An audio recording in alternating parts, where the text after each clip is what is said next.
In the late 1880s, towards the turn of the century, Salvatore and Mary Angelica DiGesare immigrated from Isanello, province of Palermo in Sicily, Italy, and came to the United States. My dad's parents were hard workers. His dad was a mason and his mother was a homemaker with 7 children. On December 15, 1915, in Schenectady, New York, they gave birth to their 6th child. And this is where our journey begins, into a live photo album of our dad, Roy DiGesare.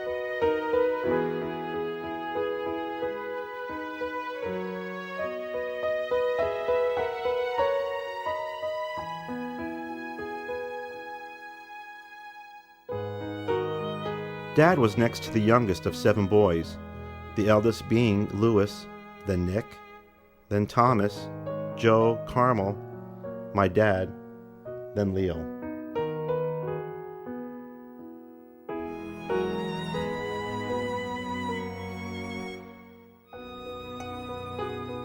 Dad started kindergarten in 1920 at the Horace Mann School. He attended elementary school at the Halsey School and middle school at Washington Irving Intermediate. In 1927, Dad started going to an Italian Pentecostal church, Assemblea Cristiana, and has been in the Pentecostal faith ever since 12 years old. Dad's parents always talked in Italian at home. Because the church services were also conducted entirely in Italian, my dad acquired a fluency in the Italian language. Even years later, he was always involved in Sunday school, teaching, and leading worship service as song leader. Dad went to Schenectady High School in 1930 and graduated in June of 1933 at the age of 17. One of his first jobs after he graduated was in shoe repair shops. Since this was during the time of the Great Depression, he learned to appreciate the value of money. In 1935, Dad began a lifelong career with General Electric. He worked in developing the renewal parts catalog, which customers used to order spare parts for their GE turbine generator sets. After 44 years of service, he retired in 1979 from GE. But then again, Dad always had something to do. He'll never retire. Nick and Joe were serving in World War II, and Dad was inducted into the military also. He was already welcomed by President Roosevelt with a letter of greetings. However, he was spared the draft by initiating a letter which he wrote to the board requesting a deferment. The reasons being that he needed to maintain and care for the family. His dad was 73 at the time, and his health was failing rapidly, which forced him to leave work. My dad had to be there for his 18-year-old brother, Leo, who was preparing to graduate and head for the United States Air Corps. Dad's brother Thomas had polio, and his brother Carmel had a leaking heart. Thomas was a stenographer at the Army Depot, which helped pay some of the household necessities. Carmel, however, could not hold a job. Dad's letter was accepted, and he was able to continue devoting himself to the family, financially, morally, and every other way possible. It was on August 20th, 1950, that my dad married my mom, Teresa Franco. It was a double wedding ceremony.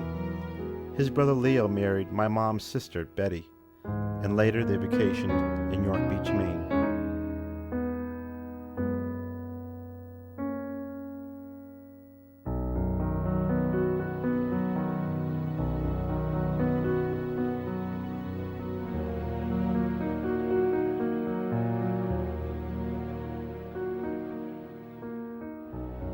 My parents had 2 children, Sharon Marie, and then me, Nathan Phillip. They built a home in Gordon Road in the early 50s.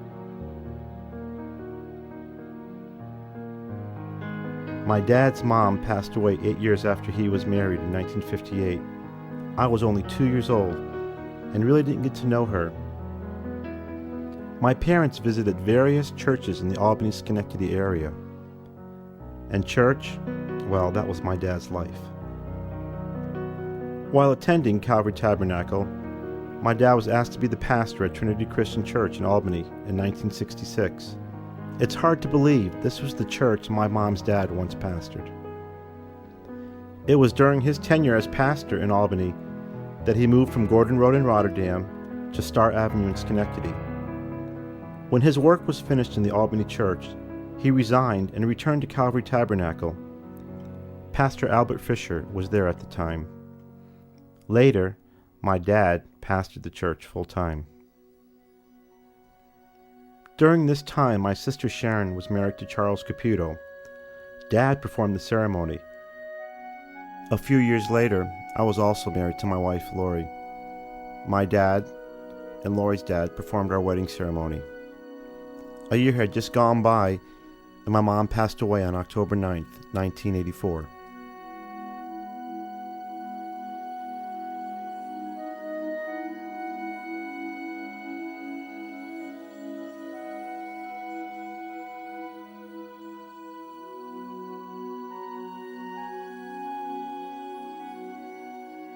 In 1986, my dad decided to move from his home in Schenectady and join me and my wife here in Tennessee. Shortly after, my sister moved also, so that we can all be together. Again, my dad visited many churches and became a member of Christ Church in 1987. He served on the board of elders and taught Sunday school there for 9 years. In the early 90s, he took swimming lessons and got really involved with the senior swim team. They were called the Queens and Kings, and they entered swim competitions, and he's been entering competitions in the senior games since 1993. And to date, he's been awarded 98 medals. Besides swimming at the Y, my dad has been faithful in his prayer, Bible reading and study, music, computer, internet, grocery shopping, cooking. The list goes on. Dad has never had enough time to squeeze everything into one day.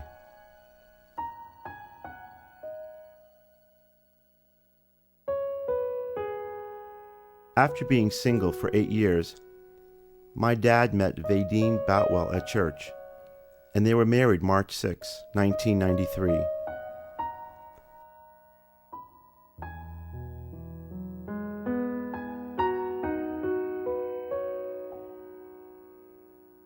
Currently, Dad has 9 grandchildren, 7 on his side and 2 on Vadine's side.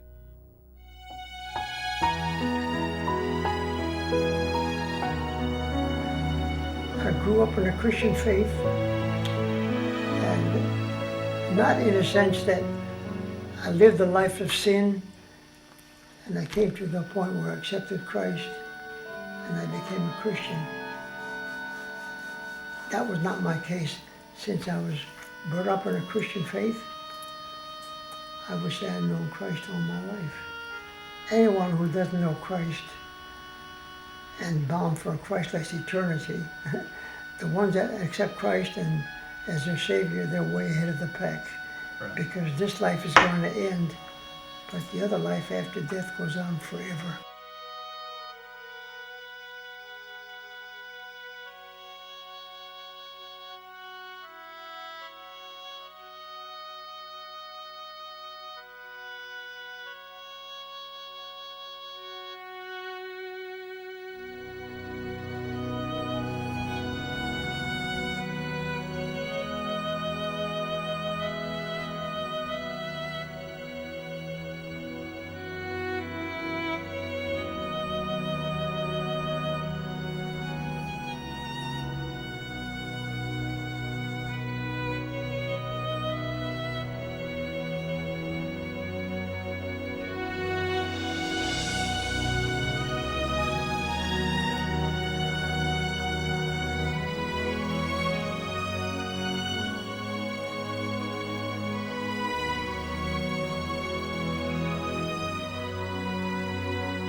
My brother happens to be here with me right now next to me, and I'm sure he's not aware that maybe we're going to mention any of this stuff, but if it wasn't for my brother Roy, my teeth wouldn't have been fixed today. He took me for 8 years and paid for my piano lessons. If I wanted to go for a ride, it was my brother Roy. My mom or my dad did not drive, own a car, or have a license. So whenever we wanted to go for a ride or something, it was my brother Roy.